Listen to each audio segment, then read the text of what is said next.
سلام به همگی. امروز نمیخوایم یه داستان معمولی تعریف کنیم. قراره با هم یه سفر واقعی رو شروع کنیم. سفری که از تاریک‌ترین نقطه شروع میشه و به روشن‌ترین قله‌ها میرسه. این داستان تبدیل شدن بزرگترین شکست‌های زندگی به قدرتمندترین نقاط قوت ماست. این روایت قهرمان‌های واقعیه. میخوام با یه سوال خیلی شخصی شروع کنم. تا حالا شده به نقطه‌ای برسی که حس کنی همه چیز تموم شده؟ اون لحظه‌ای که انگار زمین زیر پات خالی میشه، نفست سنگین میشه و یه سکوت کرکننده همه جا رو میگیره. اون لحظه‌ای که به خودت میگی این ته خطه. این حس رو میفهمم. این حس نقطه مشترک تمام قهرماناییه که هنوز داستانشون شروع نشده. اما امروز اینجام تا یه راز بزرگ رو بهت بگم. اون لحظه تاریک، اون حس به پایان رسیدن یه دروغ بزرگه. اون نقطه پایان داستان تو نیست، بلکه زادگاه قهرمان درون توه. دقیقاً همون جایی که آدمای معمولی میشکنن و تسلیم میشن، قهرمان‌ها از خاکستر خودشون دوباره متولد میشن.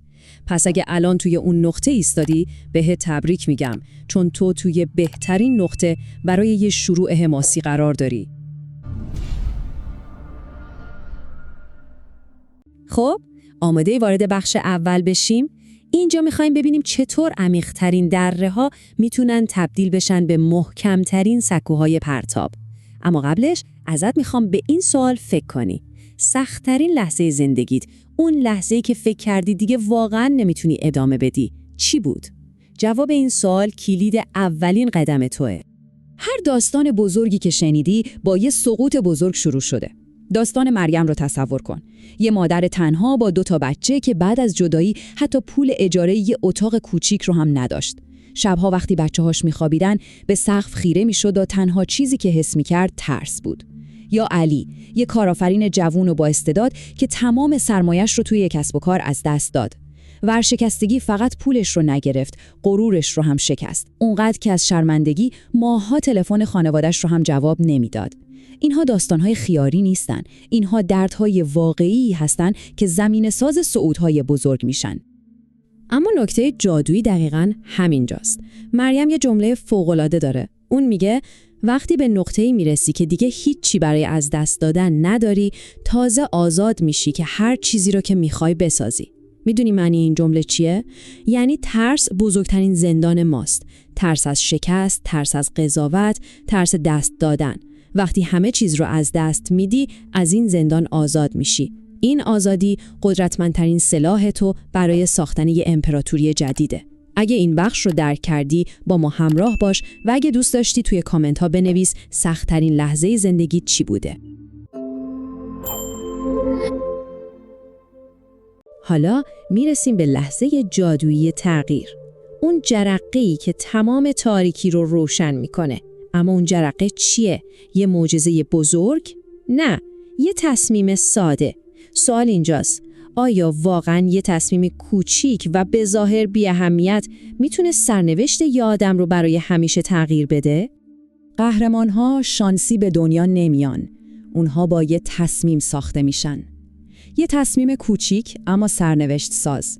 برای مریم این تصمیم این بود که هر روز ساعت 5 صبح قبل از بیدار شدن بچه‌ها با یه دفترچه کهنه و یه مداد فقط یه ایده جدید برای کسب و کار بنویسه. فقط یکی.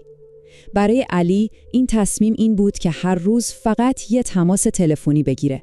حتی اگه میترسید، حتی اگه فکر میکرد فایده نداره. این تصمیم‌های کوچیک مثل دانه‌هایی بودن که در سکوت کاشته شدن و بعدها تبدیل به یه جنگل بزرگ شدن. قهرمانی با برداشتن یه قدم شروع میشه، نه با فتح کردن قله. مسیر قهرمان شدن یه نقشه پیچیده و سری نیست. فقط 3 قدم ساده داره که اینجا روی صفحه میبینی. اول، یه تصمیم کوچیک و مشخص میگیری، نه یه رویای بزرگ و ترسناک. فقط یه کار کوچیک که همین امروز بتونی انجامش بدی. دوم، با شکست آشتی میکنی. شکست رو نه به عنوان پایان راه بلکه به عنوان بخشی از مسیر یادگیری میبینی. و سوم، مهمترین قدم، باورت رو به خودت ذره ذره میسازی، حتی اگه هیچ کس دیگه‌ای باورت نداره. این تمام نقشه راهه. ساده است اما آسون نیست. حالا ازت میپرسم، اولین قدم کوچیک تو چیه؟ اما بذار یه چیزی رو صادقانه بهت بگم. این مسیر پر از درده، پر از نشنیدن و درهای بسته. علی قبل از اینکه اولین بله رو بشنوه 100 بار رزومش رد شد. 100 بار بهش گفتن نه. میتونی حسش کنی؟ بعد از 10مین نه چه حسی داشتی؟ بعد از 50مین سارا ایده‌ای داشت که وقتی برای اولین بار تعریفش کرد دوستاش بهش خندیدن. اون خنده ها مثل خنجر توی قلبش فرو رفت. اما نکته کلیدی اینجاست. هر نه و هر شکست به این معنی نیست که تو بازنده‌ای. شکست فقط یعنی تو هنوز داری تلاش میکنی. یعنی هنوز توی میدون جنگی و تسلیم نشدی. اگه الان داری درد میکشی، بدون که این درد صدای رشد کردن توئه. اگه تا اینجای مسیر حتی یه کلمه از این حرفا به دلت نشسته و حس میکنی این سفر برای تو هم هست، یه لحظه مکث کن. با لایک کردن و سابسکرایب کردن به ما نشون میدی که تنها نیستیم و این مسیر رو با هم ادامه میدیم. این همراهی تو بزرگترین انرژی برای ماست تا داستانهای بیشتری مثل این رو با هم تحلیل کنیم. خب، حالا میرسیم به قدرتمندترین سلاحی که یه قهرمان در اختیار داره. چیزی که از پول، شهرت و حتی استعداد هم مهمتره.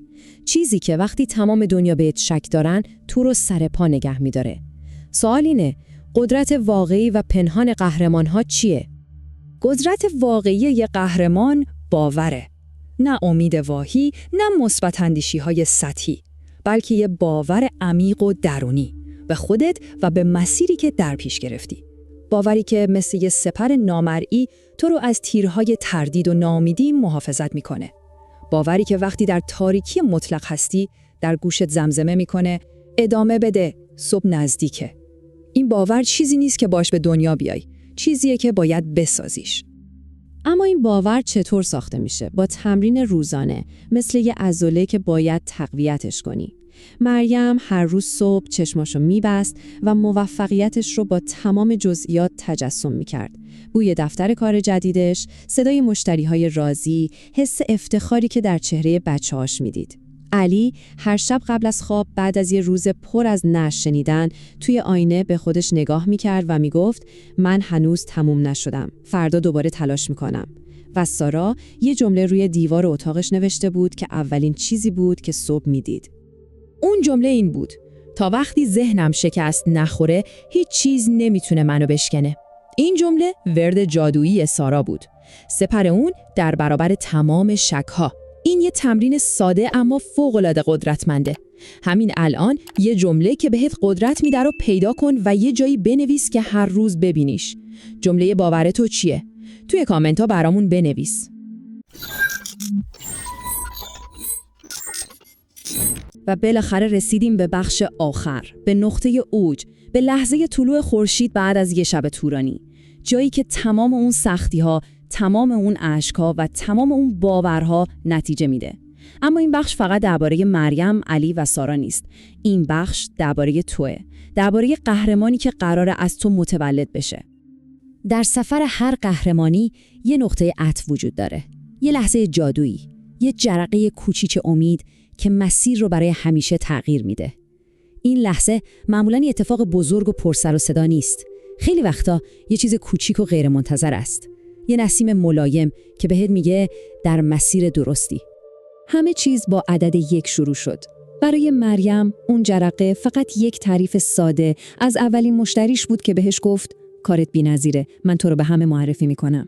این یه جمله تمام خستگیاش رو از بین برد. برای علی اون جرقه فقط یک ایمیل بود. بعد از 100 ایمیل بی جواب، یه ایمیل که توش نوشته بود ما به توانایی‌های شما علاقه‌مندیم. و برای سارا اون جرقه تشویق گرم یک نفر در انتهای اولین سخنرانیش بود. فقط یه نفر. این جرقه‌های کوچیک آتشی رو روشن کردن که دیگه هیچ وقت خاموش نشد. اما داستان یه قهرمان واقعی اینجا تموم نمیشه. قهرمانی واقعی زمانی شروع میشه که تو از قله خودت بالاتر بری. یه قهرمان واقعی فقط خودش رو نجات نمیده. اون وقتی بالا میره دست بقیه رو هم میگیره. مریم بعد از موفقیت کارگاه‌های رایگان برای زن‌های سرپرست خانوار برگزار کرد. علی یه خیریه کوچک برای حمایت از کارآفرین‌های جوان ورشکسته تأسیس کرد. چون اونها فهمیده بودن که قهرمان بودن یعنی تو دلیل امید و لبخند یه نفر دیگه باشی. و حالا نوبت توئه. شاید الان فکر میکنی داستان تو با بقیه فرق داره. شاید فکر میکنی به اندازه کافی قوی نیستی. اما اگه تا اینجای این تحمیل با من همراه بودی، یعنی یه جرقه قهرمانی در وجود تو روشنه.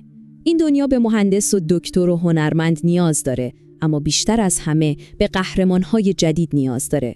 به آدم‌هایی که جرأت کنن از شکست نترسن و دنیا رو جای بهتری کنن. قهرمان بعدی تویی. پس میخوام با این سوال این بخش رو تموم کنم. داستان قهرمانی تو چیه؟ قراره چه دردی رو درمان کنی؟ قراره چه مشکلی رو حل کنی؟ لازم نیست دنیا رو تغییر بدی. شاید داستان قهرمانی تو فقط تغییر دادن دنیای یه نفر باشه. این داستان هنوز نوشته نشده و قلمش توی دست‌های توئه. ازت نمیخوام فردا دنیا رو فتح کنی. ازت میخوام همین الان بعد از تموم شدن این ویدیو فقط یه قدم کوچیک برداری. یه هدف رو روی یه تیکه کاغذ بنویس. اون تماس تلفنی که مدت هاست ازش میترسی رو بگیر.